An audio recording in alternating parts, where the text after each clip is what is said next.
happening, world? I'm your host, the Wizard of Woz, Benji Wozniak, and me and Kyra are back. And this week we're going to do Lost City. We were actually on Daniel Radcliffe's private plane for the past month trying to find the Crown of Fire, so that's why we weren't here. No, I'm just kidding.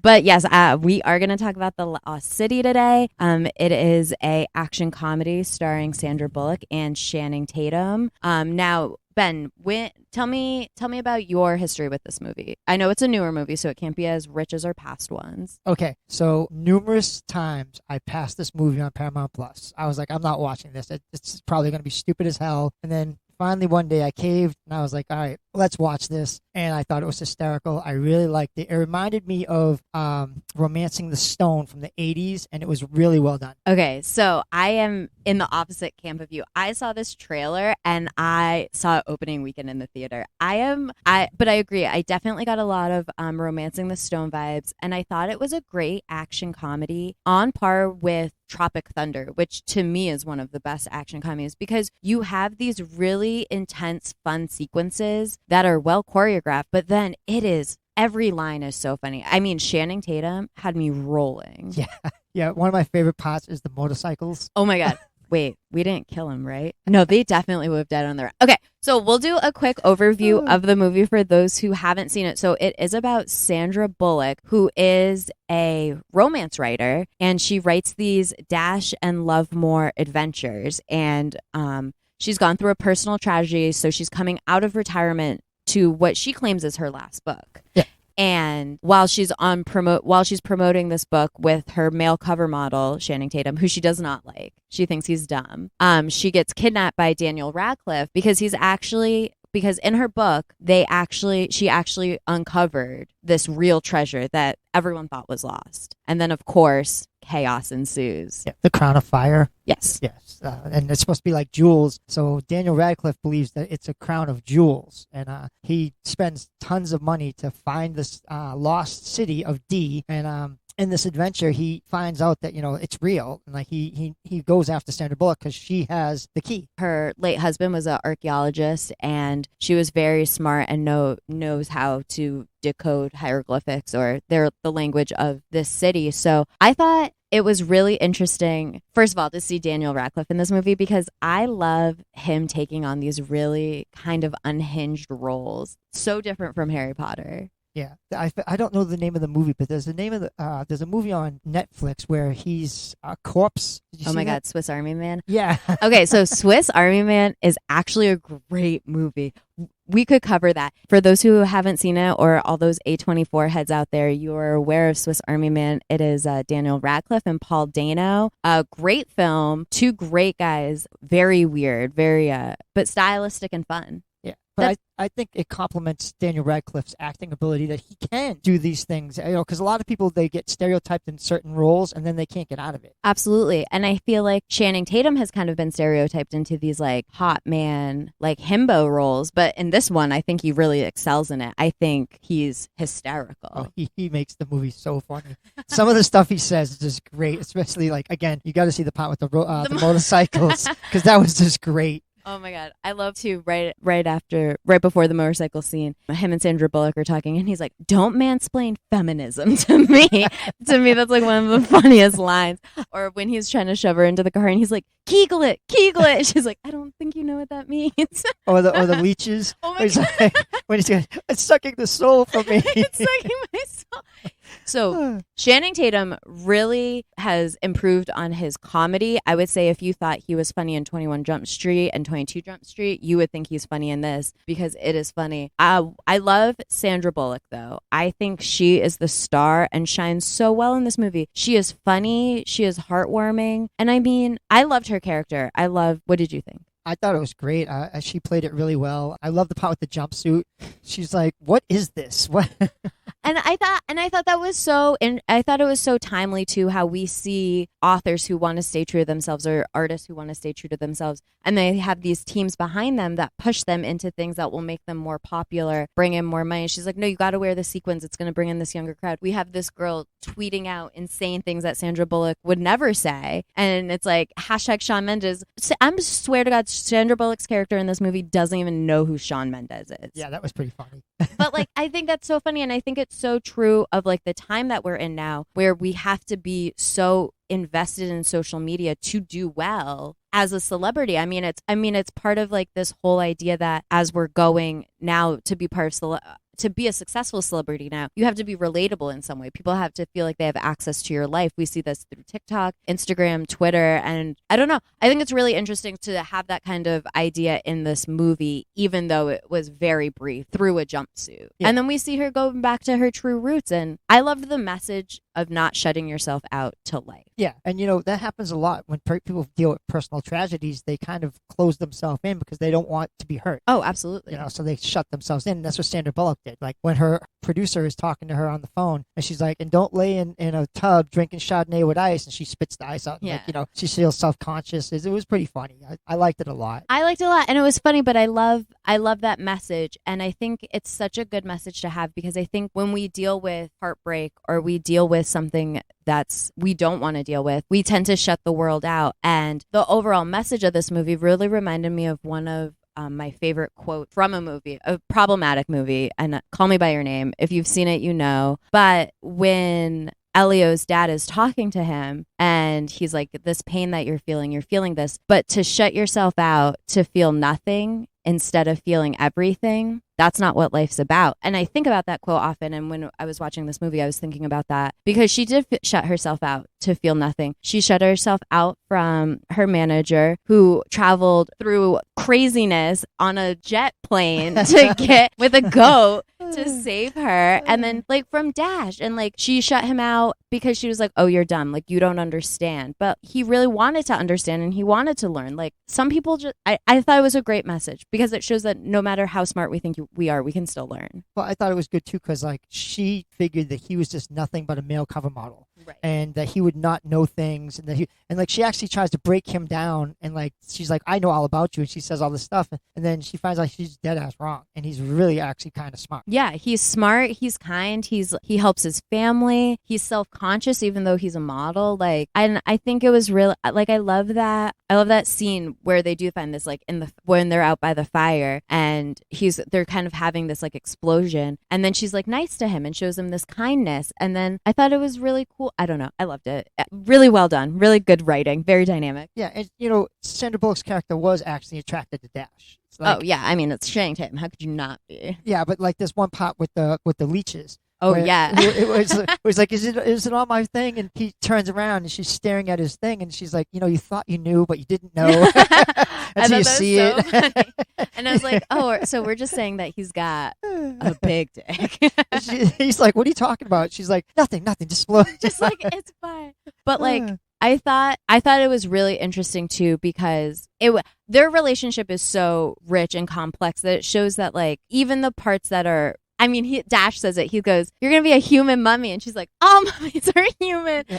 But like, she was basically mummifying herself into like this cocoon of sadness, and I don't know. I thought there was a lot of fun callbacks to dialogue earlier in the film that was good. Now we can focus on Daniel Radcliffe and his minions, because Daniel Radcliffe in this movie was amazing. I loved him. But I think it's so interesting, because we see him as this privileged white rich man who comes from money, who's bypassed by his younger brother, who just wants fame and money and power and all this. And we see him destroy an island to get it. And I think that is so like accurate to like that mentality of like, oh, I have money, I want this, I'm gonna go get it. And like, it's like a very colonizer mindset. And I thought it was so interesting to have one of his like henchmen from the island be like, no, like you could see the tension building between them. And I thought that was really interesting. What are your thoughts? So my thoughts were this. It reminded me of Africa and the plunder of African resources like diamonds and things like that. Oh, yeah. So it reminded me of like how they don't care about Africa. They don't care nothing about the people. All they care about is getting the diamonds and getting the gold and getting anything they can get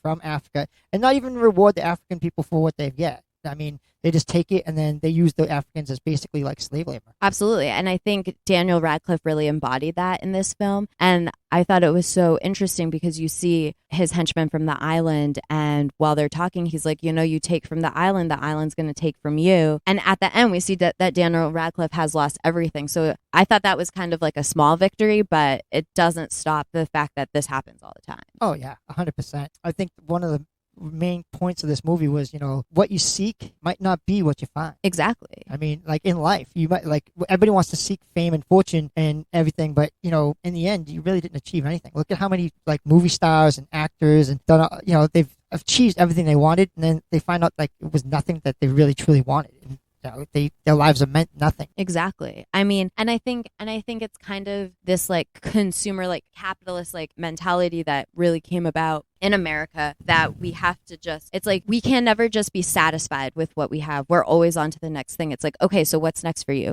What's the next level? How can you go far? It's like this drive and this push to keep pushing where you can't be satisfied because there's always something more. And it's like, well, sometimes there isn't more. Sometimes this is it. Sometimes you just want to be happy, And I think Dash sort of followed that mentality, whereas Sandra Bullock's Lovemore character really didn't. She was like, I'm searching for something within I think she was searching for something within herself to make her feel okay about not leaving, and instead she found the opposite. Yeah, there's one part where they're talking on stage and she says, she's attracted to intellectual people, and he goes, me too, and she goes, oh, really? Like, yeah. She doubts that something he really wants, and that's something he really wants. He's actually very attracted to her and like loves her to pieces, and she doesn't see it because she's so narrow-minded at the time that she thinks that he's just nothing.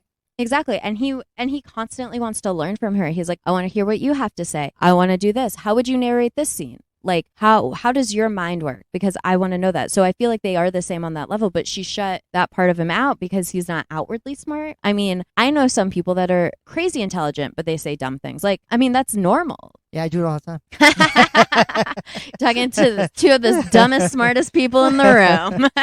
There's one part, like, I will say this, Brad Pitt's in the movie. Oh my God, Brad Pitt is in the movie. And they hire him to go save Sandra Bullock. And he's like this, like, incredible, ex-Navy SEAL, does, like, Zen Buddhist teachings.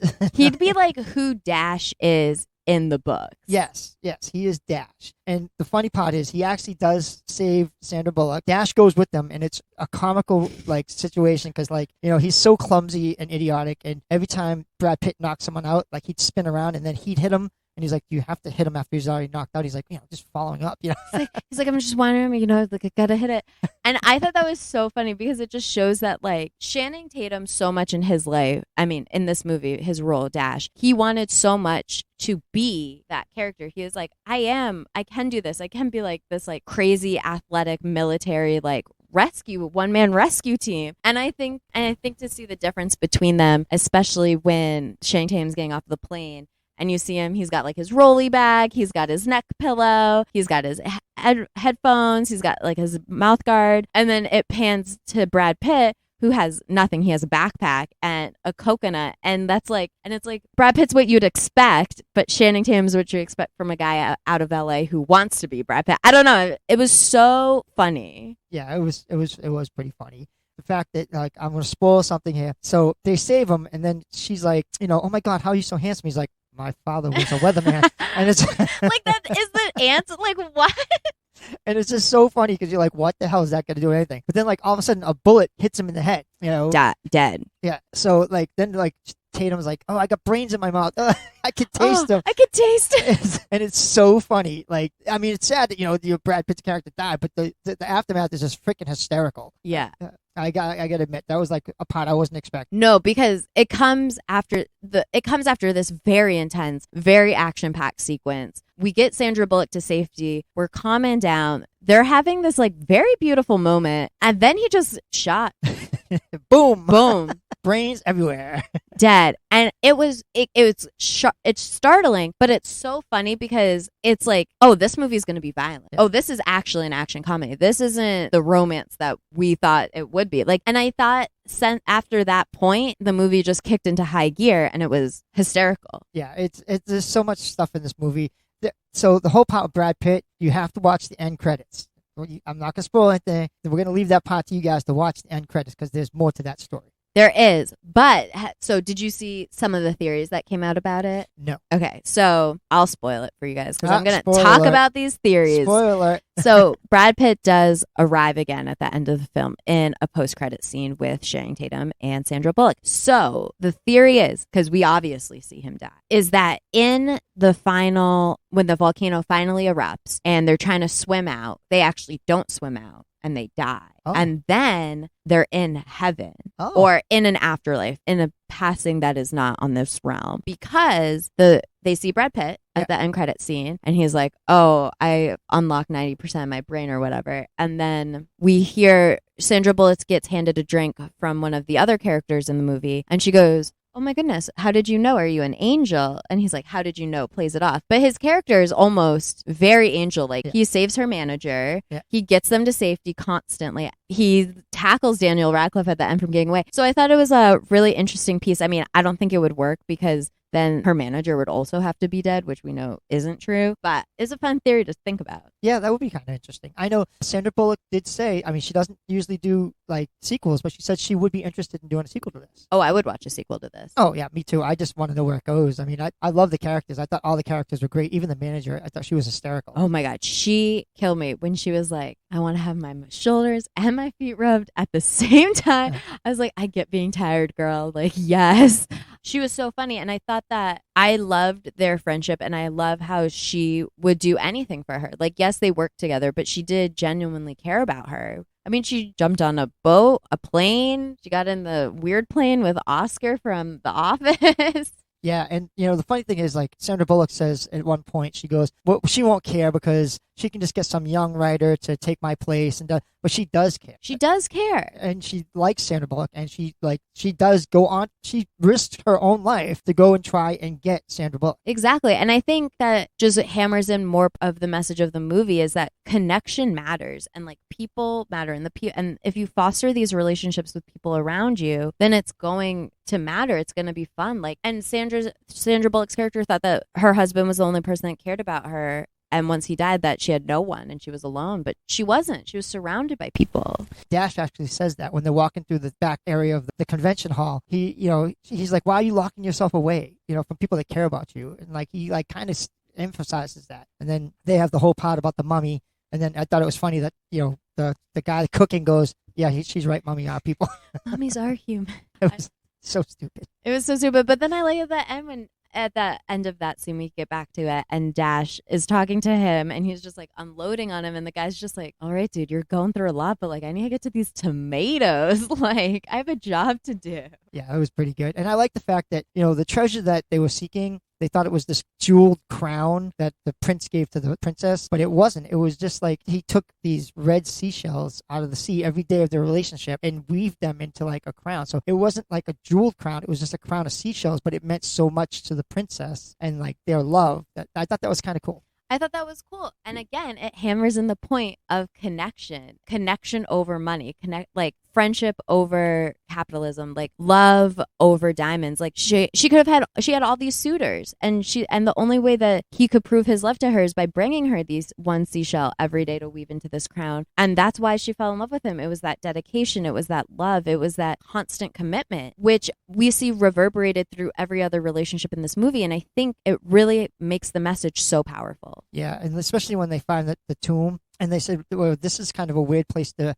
be. And she's like, it's for her to weep. It's for her to mourn him because he died first, I guess. And like she built that place so that she could go there and just like pine away because of her love. you know. Which is unhealthy, but that's what Sandra Bullock wanted to do in the beginning of the movie. She wanted to lock herself in her home with the memories of her husband and all his things, and she couldn't let go. And I thought that it was so great to see it again, and she could see herself in history and be like, oh, I don't want to die alone in the arms of my dead lover. Like, I am going to live life. Like, there's still more for me. Yeah, there was a lot of like metaphors in that movie, like for each character. Like each character's had a part with the other people in history, you know, like it was really good. It's so good and it's so like rich, but it's also hysterical. Like it's also so funny that it's like I don't know. I can't say enough good things about this movie. I highly recommend it. It is on Paramount Plus. Yep. Everyone should watch it. Yes, I do.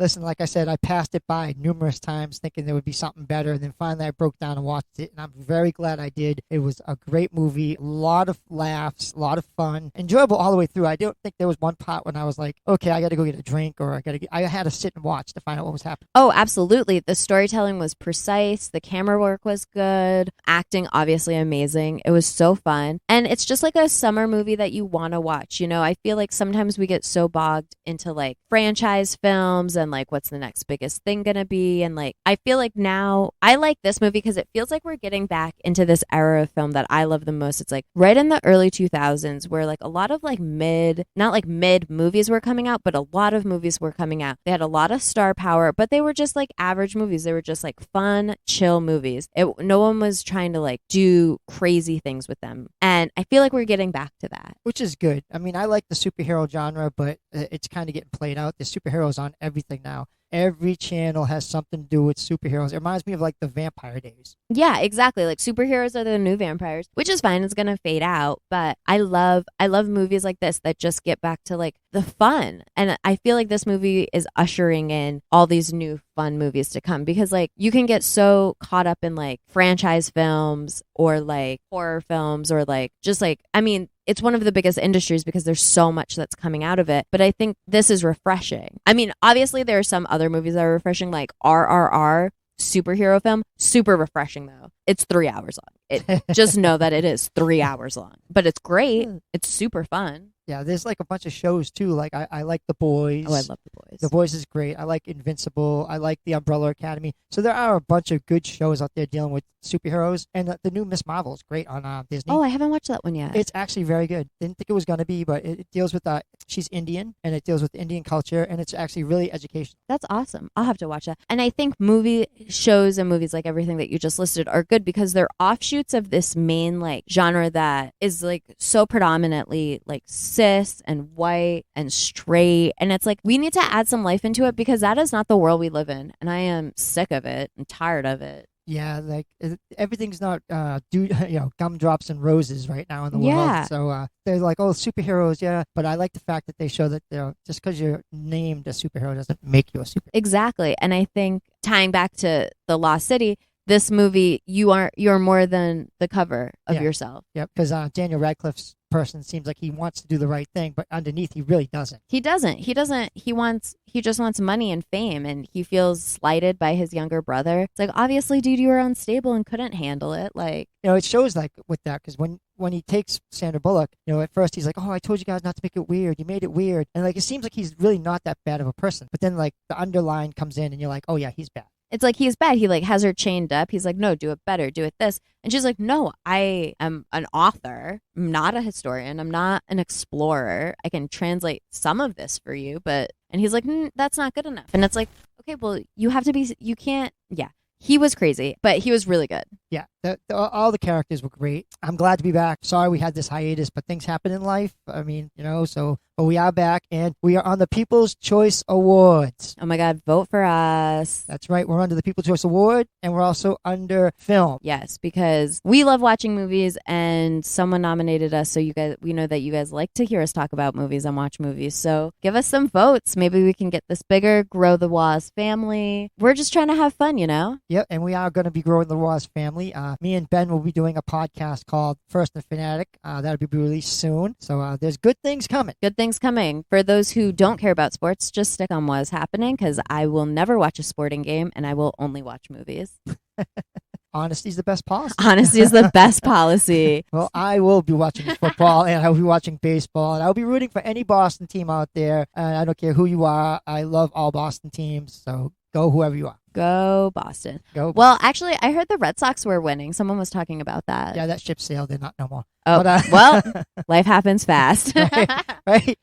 It's like the wind. It's like, 1 minute it's going real good, and all of a sudden this harsh and reality hits. But so, anything else you'd like to add about this movie? No, I love this movie. I would highly recommend it. I think it's fun to watch on your own, with your friends, with your family. It's just a really nice, lighthearted summer film, and I hope to see more from Sandra Bullock like this. I hope to see more fun movies come out like this. What about you? Yeah, I agree. And I like Sandra Bullock. I think she's such a great actress. I mean, all her movies are good. I mean, Speed. Oh my God, I love Speed. Yeah, so there's nothing I can say bad about Sandra Bullock. She seems to be in the right place at the right time when it comes to movies. Absolutely. And I mean, I love her Miss Congeniality. Yep. I even like Miss Congeniality too. I know it's not as good, but it's still fun. She's still awesome in it. Yeah, it was funny because I said, she's thinking of doing a sequel, but she doesn't do a sequel to my wife. She goes, she did Miss Congeniality too. I go, that's not the point. Didn't she do Speed 2 too? I think so. So I don't know where I don't know where they're saying she doesn't want to do sequels because both those are sequels. Well, maybe that's why she doesn't want to do sequels because they were both bad sequels. Yeah, they were. Yep, they were.